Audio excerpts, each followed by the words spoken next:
está escutando a Agro Resenha Podcast, um oferecimento de Escola Agro, conhecimento que gera resultado.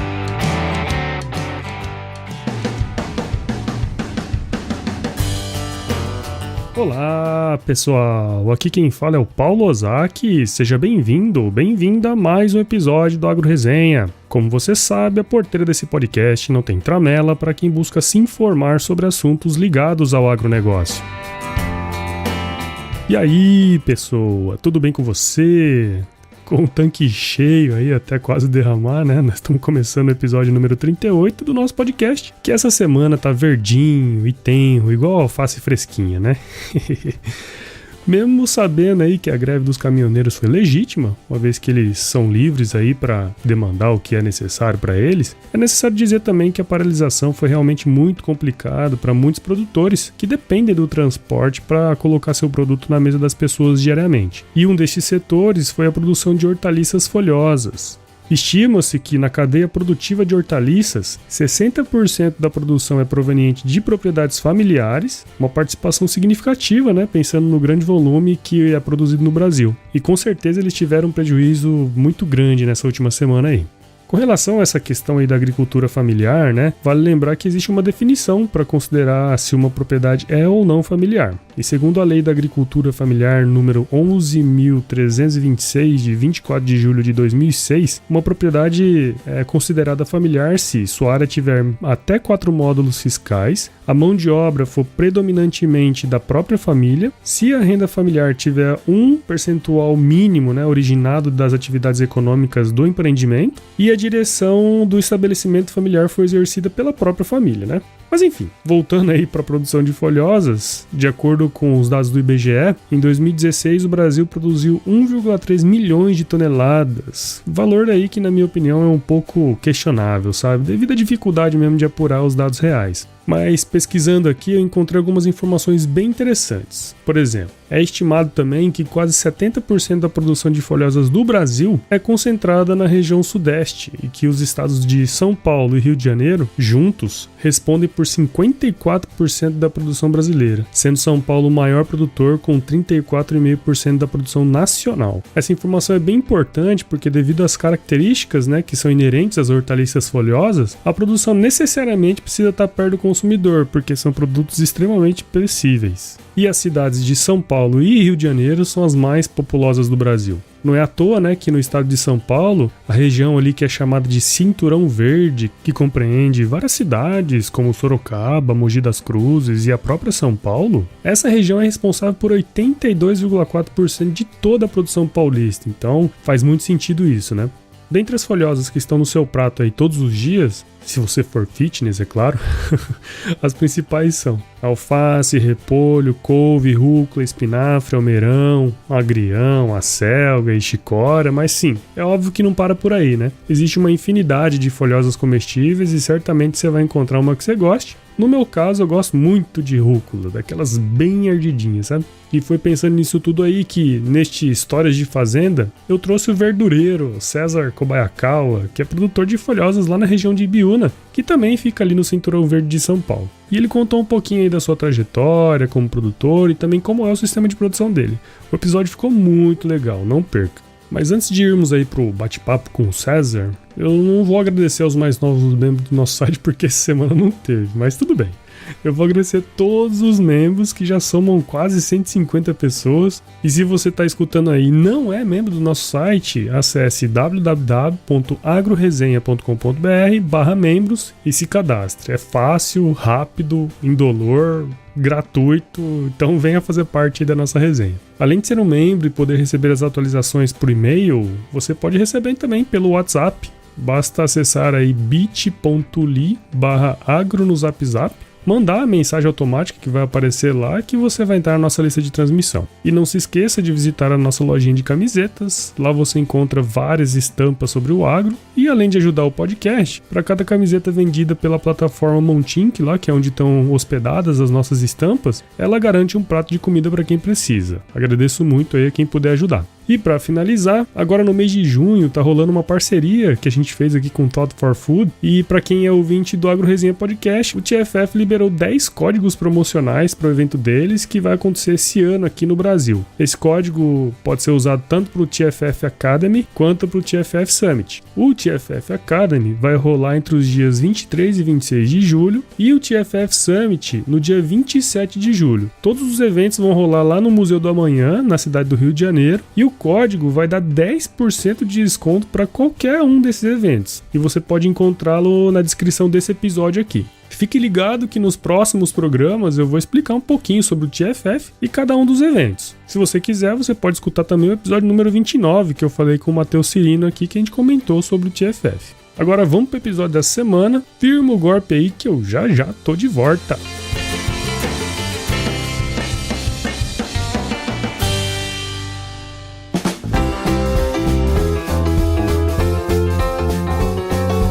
Bom, pessoal, tô aqui de volta com César Kobayakawa. Tanto tempo que eu queria trazer você, viu, doutor? Bom, o César, ele é também conhecido nas horas vagas aí como Cobaio, né? E o Cobaio, ele é ex-morador da minha república lá de Piracicaba, coração de mãe, né? Ou seja, lá em Piracicaba a gente se chama, quem é mais velho assim, de doutor, né? E isso também, ele é produtor de alface lá em Ibiúna, no interior de São Paulo. E por isso que eu tô chamando ele aqui de pró-doutor. Nossa, que bosta, hein? Péssimo, hein? Mas não tem problema, vamos lá. Ninguém tá escutando mesmo, né, Cobai? Pouca gente escuta seu programa. Então vamos lá. Bom, alguns milhares apenas. algumas pessoas aí.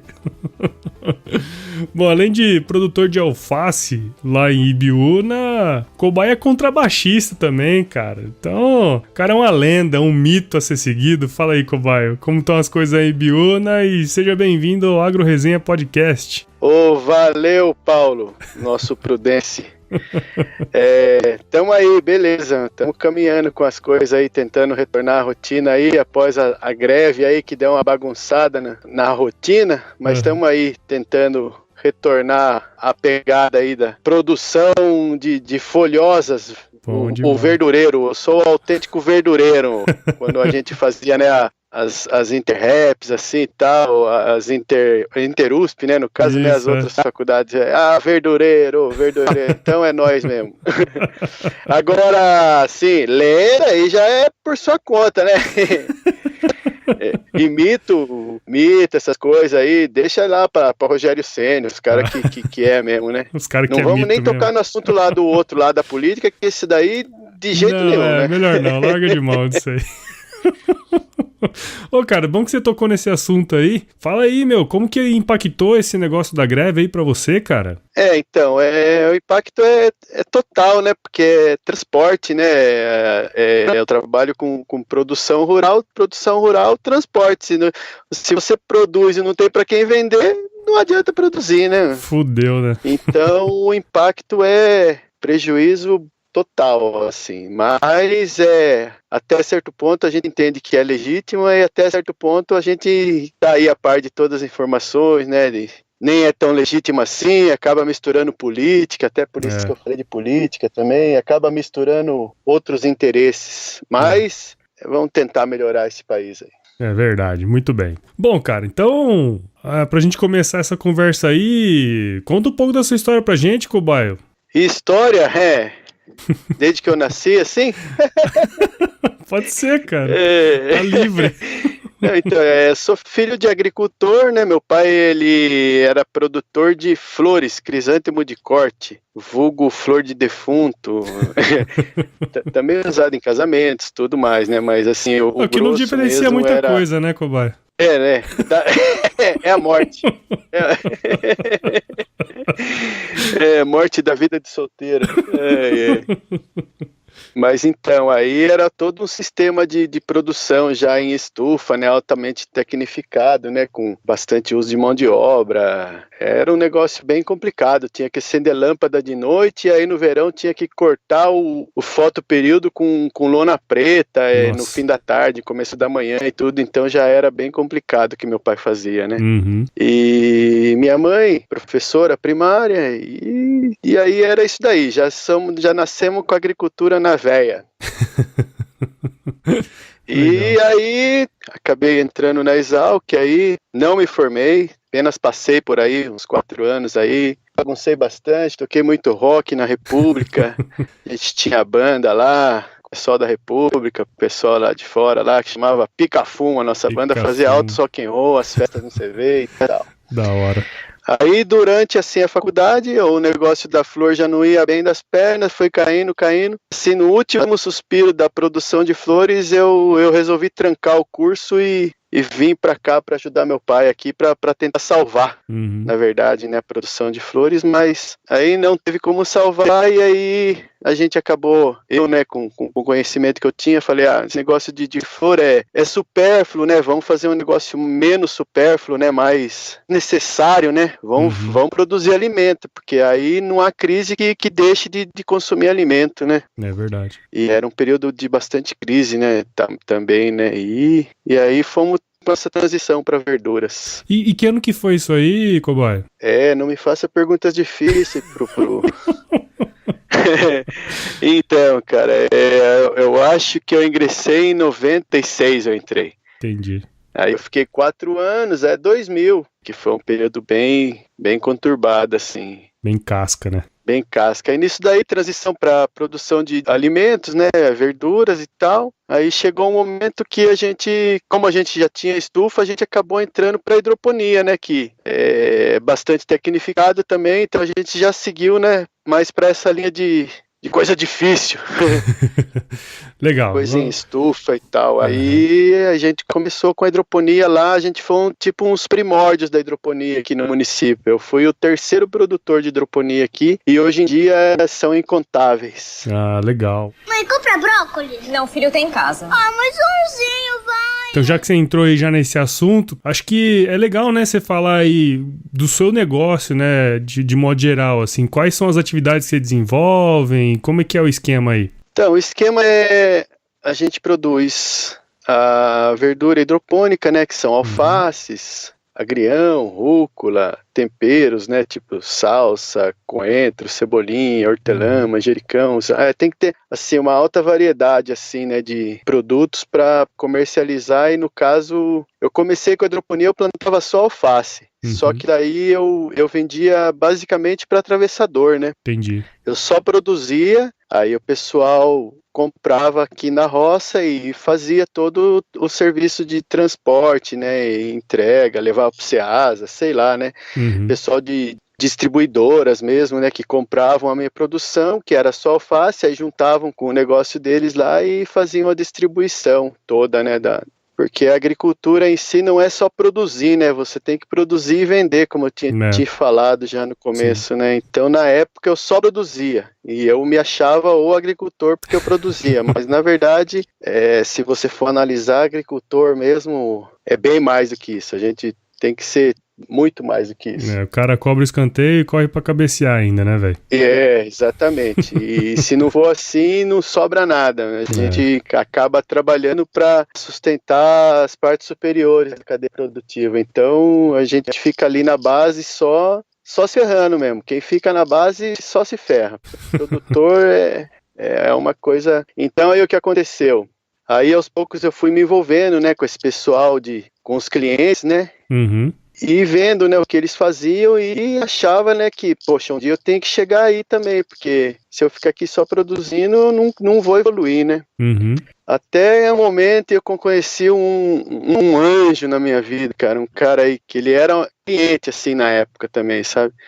Só que ele era um cliente que a gente acabou pegando uma amizade tão grande, e aí teve uma história de vida, assim, toda, porque... Aí o cara era Exalc também, né? O cara era... Era do mesmo era sangue, irmão, né, velho? Já era irmão sem saber. Então aí o meu cliente, no caso, acabou se tornando um grande amigo. Ele é engenheiro agrônomo aí pela Exalc. O nome dele é Irineu Hirata, turma de 84, 90 mais ou menos. Hoje ele é manager aí de multinacional aí na América Latina, tudo aí. Oh, que massa. Cara, então, só que na época também ele era produtor e distribuidor, então ele se ferrava um pouco menos que eu, né, também. Mas se ferrava ainda também. E daí caiu a ficha dele, né? Poxa, eu tô com o diploma na mão aqui, eu acho que eu vou procurar um emprego, que acho que trabalhar de empregado deve ser melhor do que isso. E com certeza, graças a Deus, ele tá muito bem aí na profissão de engenheiro agrônomo dele aí. Que bom. E nessa transição dele, ele me passou a distribuidora dele, que na época na verdade, ele me passou para não deixar os clientes na mão. E para me ajudar também, né? Aí ele me ofereceu o negócio dele. Você não quer ficar? Aí eu falei, posso pensar? Pensei 30 segundos. Tá bom, vamos aí. Aí foi um grande salto de qualidade na minha vida, que daí eu passei a ser produtor e distribuidor dos meus produtos e, além disso, comecei a agregar, né? Produção dos meus vizinhos. Então, hoje em dia, depois de muito tempo, né? O negócio cresceu, graças a Deus, aí estamos aí, e aí eu faço aqui a captação na vizinhança aqui para completar o mix, né, de produtos, que além desses que eu produzo, aí eu tenho que ter de tudo um pouco. Uhum. Então aqui, hoje em dia, a gente acaba carregando tipo um terço do bairro nas costas aqui, assim, que massa. Do interiorzinho de Biúna. Isso é legal também, que movimenta a comunidade aí, né, Cobaia? Sim, movimenta tudo, né, são várias famílias, né, que estão aí no mesmo barco que a gente aí. Uhum. E assim, cara, e quais são as pessoas, né, os clientes que você tá falando aí? Pra quem que você vende mais? Como é que é o esquema? Então, o esquema eu mantive mais ou menos o mesmo que o meu amigo lá, o Irineu, já tinha, né? Que a gente entrega para mercados, né? Mercadinho, quitanda, a gente não faz muita distinção de cliente, não. Você quer, você tá na minha rota, você vai ter meu produto, né? Não tem quantidade, não tem, sabe? Uhum. Se tiver na rota e o cara quiser comprar, você entrega. Isso, Legal. Só que daí já tem que estar tudo dentro do esquema, né? Que a gente trabalha por pedido, né? Tudo por unidade, pedido. A gente pega os pedidos aí por WhatsApp, né? Agora. Antes era telefone, eu gastava mais de R$1.000 de linha telefônica por mês só para pegar pedido. Agora eu pego aí no WhatsApp aí, caiu bastante, né? O custo e agilizou bem mais o processo aí com a modernidade aí. Eu tentei usar um tempo Nextel, sabe, aquele rádio lá, telecomunicação e tal, mas aí aqui, como é zona rural, não pegava direito. Aí hoje em dia você põe uma internet aí mais ou menos e consegue receber as mensagens. Legal. E trocar mensagens com os clientes, então eu fecho meu pedido até umas 3 da tarde na véspera, assim, 3, 4 horas, passo para as roças, né, para os fornecedores aqui, os parceiros.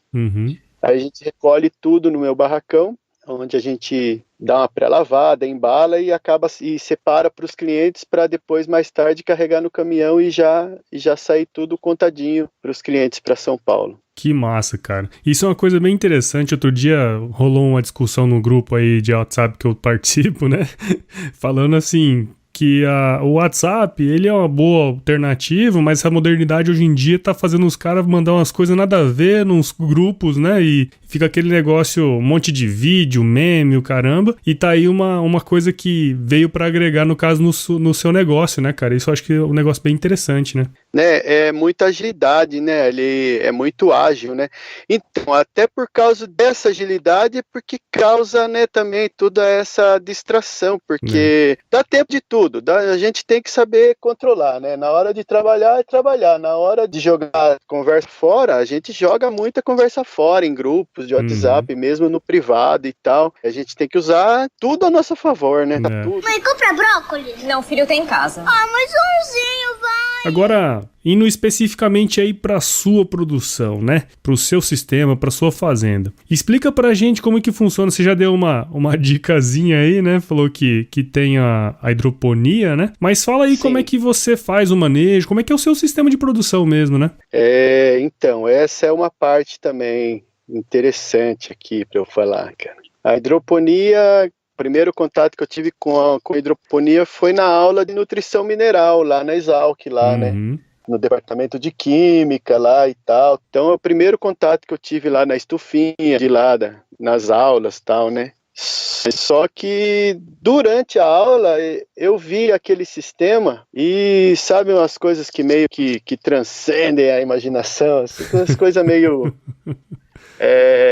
meio visionárias que aconteceu comigo, porque durante a aula era um sistema de uma bomba inferior que usava um timer para jogar de 15 minutos ligada, 15 minutos desligada, né, que era 15 por 15, e quando eu olhei aquele sistema, eu falei, puxa, mas esse sistema tá muito difícil, né, porque eu já usava timer na flor, e aí o timer ele tem que ser interligado com uma chave magnética e tudo mais, e dá uma trabalheira, né. Uhum. E aí eu imaginando também no clima, né, porque, poxa, 15 minutos sem água, se você pega um sol de meio-dia aí, é muito tempo. Então, aí, durante a aula mesmo, no meio da aula, deu um clique na minha cabeça, pensei comigo. E se eu fizesse um sistema diferente? Só que nisso eu pensei e ficou só no pensamento. Uhum. Que eu nem imaginava que eu faria hidroponia um dia, né? Mas tudo bem, ficou isso aí. Aí chegou na época aqui de fazer, eu relembrei, puxa, eu tenho, né, as apostilas para estudar e tal, e lembrei. O meu sistema hidropônico, ele consiste em 2 caixas d'água dentro do sistema, que é uma inferior e uma superior. A caixa inferior, ela possui uma boia de nível que ela liga e desliga a bomba automaticamente. Então, quando ela enche a caixa inferior, ela liga a bomba automaticamente e, enquanto está ligada a bomba, ela vai esvaziando a caixa e jogando a água para um nível superior. Quando ela fica vazia, a bomba abaixa e desliga a bomba. A caixa superior, ela manda por gravidade para a banca, ô Paulo. Uhum. Então, a água que entra na banca, ela entra 24 horas por dia ininterruptamente. Legal. Mas a bomba não trabalha ininterruptamente, entendeu? Ela tem os intervalos dela. Entendi, legal. Porque daí toda vez que ela baixa o nível, ela vai jogando e fica ininterrupto, né? Isso, ela fica ininterrupta, direto. Uhum. Então, isso daí é uma ideia que eu tive ali durante a aula e que eu utilizo até hoje ainda na minha produção aqui. Então, o meu sistema hidropônico, ele é meio diferente do que se aprende nos cursos, assim, por causa disso. Uhum. E aí na sua região é parecido? Não, o pessoal usa bastante timer aqui ainda. É ainda? Ah, entendi. Mas então, aí a produção hidropônica basicamente é uma produção, né? O início da produção, a gente produz as mudas, né? A semente nas bandejinhas lá hoje em dia são vários materiais diferentes, de isopor, de plástico, de espuma fenólica, né? Então aí depende do produtor, depende do estudo que ele faz. E aí eu tenho um processo que quando a muda tá boa para plantar, eu planto ela num berçário primeiramente, que é um cano mais fino, né? Planta na hidroponia em tubos, né? A de alface, que eu digo, que ela é uma produção de alta rotatividade. Então ela fica ali 10 dias no tubo fino, que seria de 2 polegadas, e depois ela fica mais 15, 20 dias no tubo de 3 polegadas para finalizar a produção. Então ela é feito todo um transplante, né? Ela transplanta da bandeja para a banca de berçário e do berçário para a banca de produção mesmo. Legal. O processo, então, ela é uma escada assim que ela vai rolando, todo dia colhe, todo dia no mesmo lugar que colhe já planta e da onde foi retirada a muda do berçário já entra outra muda no lugar também. Legal. E aí o ciclo vai ser o quê? Aí em torno de 25 dias? 25, 35, conforme assim, a partir da muda pronta já. Ah, entendi. A muda pronta é uns 30 dias. Legal. Então, juntando tudo, dá esses 30 dias que você falou, né? 60 dias, né? a partir da semente. Ah, sim, a partir da semente. Ah, tá. Isso. Entendi. Legal. Muito bom. E é isso aí mesmo. Aí o processo de produção, a hidropônica é isso aí, é plantar e a nutrição, a gente compra os sais aqui. No começo eu comprava os sais e fazia toda a fórmula dentro da propriedade, né? Inclusive de micronutrientes. Aí tinha que usar a balança de precisão, fazer borbulhamento, reação com EDTA para quelatizar e tal. Hoje em dia não, hoje em dia já temos importação de produtos que já vem já balanceado, já a parte de micronutrientes, então é bem mais fácil de produzir. Hoje em dia produzir hidroponia é melzinho na chupeta, no começo era difícil, viu? Tinha que borbulhar a solução e tudo, e os sais não eram tão adequados, a gente tinha que ficar purificando. O cálcio era um cálcio, o nitrato de cálcio ele era usado para solo, então ele via com óleo, sabe? A gente tinha que diluir, esperar decantar e tirar o óleo, a borra de óleo. Nossa, era negócio pra macho, viu? Hoje tá muito Nutella aí. Hoje tá bem Nutelinha, hoje tá fácil. Que massa, cara. Que massa. É bom saber, meu, que você, vamos dizer assim, foi um visionário aí, né? usa o seu próprio sistema, pensou nisso, isso é um negócio bem bacana, né? Porque a cartilha ela funciona muito bem até a página 2, 3 ali, depois é cada um por cima. É verdade. Mas, ó, é bom que você falou aí o jeito que você faz, de repente alguém escuta aí e vai estudar seu sistema e às vezes encaixa para outras pessoas também, né? Sim, claro. Não tem essa de ficar escondendo o leite, não. Antigamente, quando eu comecei, inclusive quando eu fui tentar pesquisar, as pessoas fechavam a cara, fechavam, né? Não deixavam entrar, não deixava ver, sabe? O pessoal não gostava, sabe? Não, isso aqui eu demorei tanto para aprender, você que vai aprender Se sozinho vira também. aí. Hoje em dia não, hoje em dia tá mais aberto, né? Quanto mais você ensina, mais você aprende, né? É Hoje em dia, verdade. né? Então mudou muito isso daí também. Legal. Isso é bom demais, né, cara? Evolução, né? Troca de informações. É isso aí. Mãe, compra brócolis. Não, filho, tem em casa. Ah, mas umzinho, vai. Ô, Cobaio, e nesse quadro aqui que eu faço, né, que eu chamo aí de histórias de fazenda, né, eu sempre peço aí pra turma que vem aqui contar aí algum caos engraçado, né, que já aconteceu, porque fazenda tem de tudo, né? Tem como você contar um que aconteceu aí com você aí pra gente, não? Pô, o que tem mais de engraçado aqui é quando tá chovendo e o chão tá molhado, a gente escorrega e cai. Né? Tem mais, que assim, de momento, assim, a gente consegue lembrar, não necessariamente engraçado, né? Casos marcantes, né, que aconteceram na vida, né? Por exemplo, nessa de produzir verdura, eu tava numa roça de brócolis uma vez aí, e a minha filha, hoje ela tá com 19 anos, na época ela era, né, a gente levava com a gente pra fazer a colheita e tal. Aí ela veio andando atrás, ela ficou parada em cima de um formigueiro. Meu Deus do céu, cara, que coisa, cara, foi um trauma terrível, cara, a perna dela pequenininha, assim, nenenzinha de fralda, encheu de formiga, né? Não é nada engraçado. Nossa. Outro caso também é que eu levei o outro filho também pra roça, né? Porque era complicada a coisa aqui, né? A gente tinha que levar a criança pra roça mesmo. É lógico. Aí eu deixava ele dentro da caixa de verdura, sabe? Umas caixas plásticas. Sim. Tipo um chiqueirinho, né? Ele ficava brincando ali dentro da caixa ali, meu. Eu coloquei a caixa assim, tava lá trabalhando pertinho dele, tava trabalhando a uns 3 metros dele. Aí nisso daí chegou o meu irmão também, cara, tinha uma jaracuçu enrolada a 1 metro da caixa, cara, do ladinho dele também. É só, tem nada de engraçado aqui não, o negócio aqui é sério, o negócio aqui é pegado. As crianças raiz mesmo aí, meu. Aqui não tem Nutella não, aqui é formiga, é cobra, o negócio é feio aqui, ó. Bom, não é engraçado, mas são histórias marcantes mesmo, cara. Eu não esqueci nunca. É bem marcante, histórias que fica aí pra gente aí, pro resto da vida aí, porque engraçado não tem nada, mas é marcante.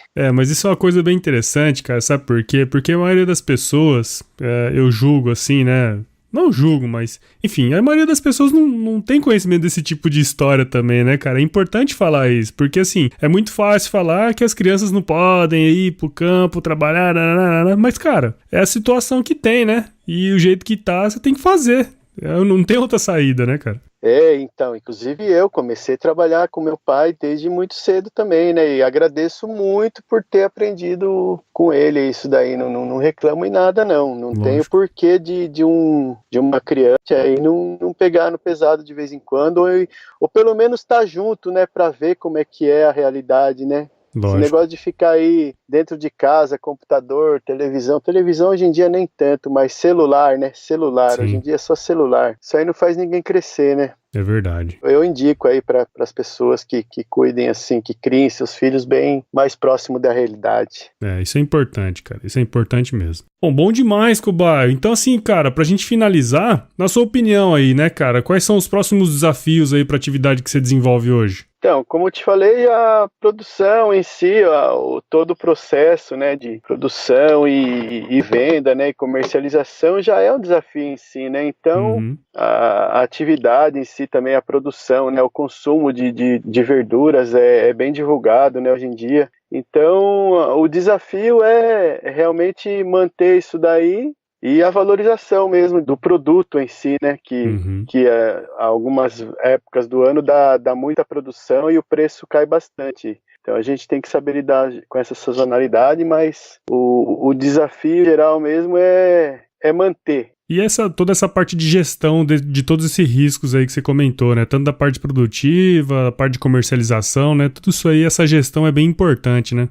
Exatamente. Então, acho que talvez o desafio maior seja mesmo parte administrativa, né? Conseguir atingir um patamar administrativo melhor mesmo, né?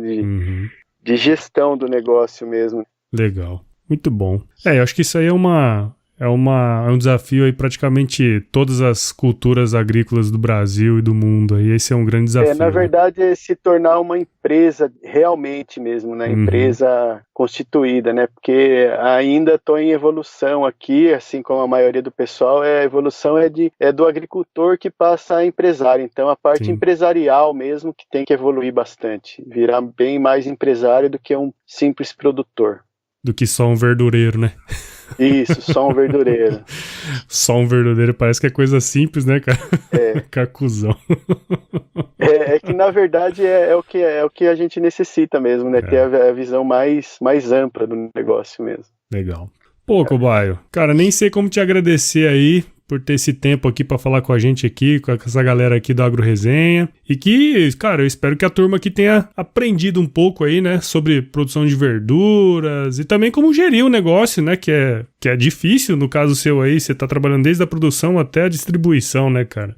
De ponta a ponta. Então é bem complicado mesmo, mas a gente vai tentando fazer aí da melhor forma possível. Eu que queria te agradecer, ô Prudence.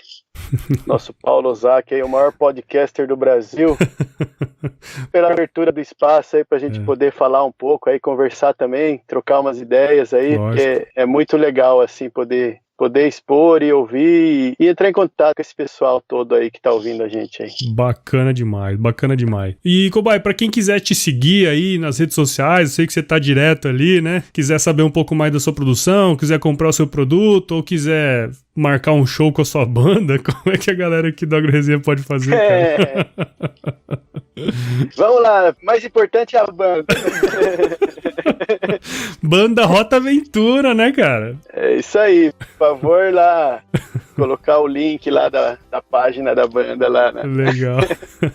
Eu vou deixar tudo lá na descrição do episódio, o link da página da banda, seu Facebook lá pra galera entrar aqui, Instagram, tudo isso aí eu vou deixar lá. Twitter, tamo lá. Massa demais, cara. Bom, e assim, todo mundo... Não sei se todo mundo sabe, porque eu acho que não tem muita gente que escuta a gente. Mas assim, você trabalha aí com hidroponia, né? Mas isso. E se chover, cara? Eu não molho a horta, não. A hidroponia, o sistema é bruto aqui, mas é água direta no pé. Não tem esse negócio de regar a horta, não, né, cara? Tem esse negócio de regar, não. O negócio já é o básico já.